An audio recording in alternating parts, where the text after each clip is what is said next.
ആലുവ 4 മൈലിലെ വീട്ടിലേക്ക് നവാസിന്റെ മൃതദേഹം എത്തിച്ചപ്പോൾ ഉപ്പയുടെ മൃതദേഹത്തിനരികെ നിലവിളിച്ചു കരയുകയായിരുന്നു 3 മക്കളും.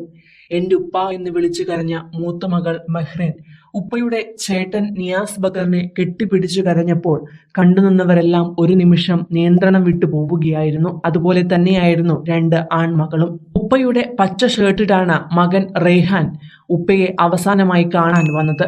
റെയ്ഹാൻ കണ്ണീരടക്കാനാകാതെ വിങ്ങിപ്പൊട്ടിക്കരയുമ്പോൾ ഏറ്റവും ഇളയ മകൻ റിദ്വാനും ഇക്കായ്ക്കരികെ വിതുമ്പലോടെ നിൽക്കുകയായിരുന്നു.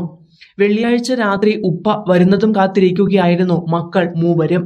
ശനിയും ഞായറും സ്കൂൾ അവധി കൂടിയായതിനാൽ ഉപ്പായിക്കൊപ്പം അടിച്ചു പൊളിക്കാൻ കാത്തിരുന്ന ദിവസങ്ങളും. എന്നാൽ രാത്രി വൈകിയും ഉപ്പ എത്താത്തത് എന്താണെന്ന ചോദ്യങ്ങൾക്ക് പിന്നാലെ അവർ അറിഞ്ഞത് അദ്ദേഹത്തിന്റെ മരണവാർത്തയുമായിരുന്നു.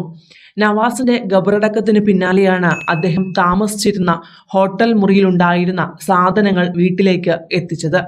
അക്കൂട്ടത്തിൽ നവാസ് ഏറ്റവും കരുതലോടെ സൂക്ഷിച്ചിരുന്ന അദ്ദേഹത്തിന്റെ ഷൂസും ഫോണും ധരിച്ചിരുന്ന വസ്ത്രങ്ങളും തോർത്തുമെല്ലാം ഉണ്ടായിരുന്നു. ഉപ്പയുടെ മണവും ചൂടും വിട്ടുമാറാത്ത ആ സാധനങ്ങൾ വിങ്ങിപ്പൊട്ടലോടെയാണ് മക്കൾ ഏറ്റുവാങ്ങിയത്.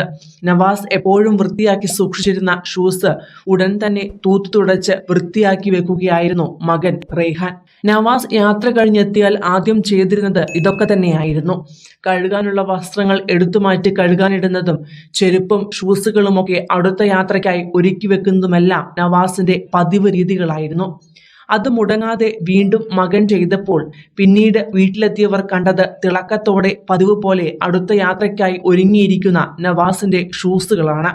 നടൻ ടിനി ടോം ഇക്കാര്യം വേദനയോടെ സോഷ്യൽ മീഡിയയിൽ കുറിക്കുകയും ചെയ്തിരുന്നു. ഷൂസും വസ്ത്രങ്ങളുമെല്ലാം നവാസിന് വലിയ ഇഷ്ടമായിരുന്നു. ട്രെൻഡിംഗ് ആയുള്ള ഷർട്ടുകളും പാൻറ്റുകളും ഷൂസുകളുമെല്ലാം പരീക്ഷിക്കുന്നതും പതിവായിരുന്നു. നവാസിന്റെ ഈ അടുത്ത കാലത്തുള്ള ഇന്റർവ്യൂകളെല്ലാം കണ്ടാൽ അക്കാര്യം മനസ്സിലാകും. ഉപ്പയുടെ ഷർട്ട് മക്കളും മക്കളുടേത് ഉപ്പയും ഇടുന്നതും പതിവായിരുന്നു. ഓണത്തിന് വിദേശത്ത് പ്രോഗ്രാം ബുക്ക് ചെയ്തിരുന്ന നവാസ് അതിനായുള്ള വസ്ത്രങ്ങളുടെയും ഷൂസിന്റെയും സൈസും നിറവും വരെ സെലക്ട് ചെയ്ത് വിദേശത്തുള്ള സുഹൃത്തുക്കളെ അറിയിച്ചിരുന്നു. എല്ലാവർക്കും ഒരുപോലെയുള്ള ഷർട്ടും ഷൂസും വേണമെന്നും വെള്ളിയാഴ്ച രാവിലെയും ഫോൺ വിളിച്ച് പറഞ്ഞിരുന്നു. മാത്രമല്ല യാത്രയ്ക്കായി പാസ് എടുക്കുകയും ചെയ്തു. ഇക്കാര്യത്തെക്കുറിച്ച് അന്തിമ തീരുമാനം സുഹൃത്തുക്കളെ വിളിച്ച് വെള്ളിയാഴ്ച രാവിലെയും അറിയിച്ചിരുന്നു നവാസ്. എന്നാൽ പിന്നാലെയാണ് മരണമെത്തിയത്.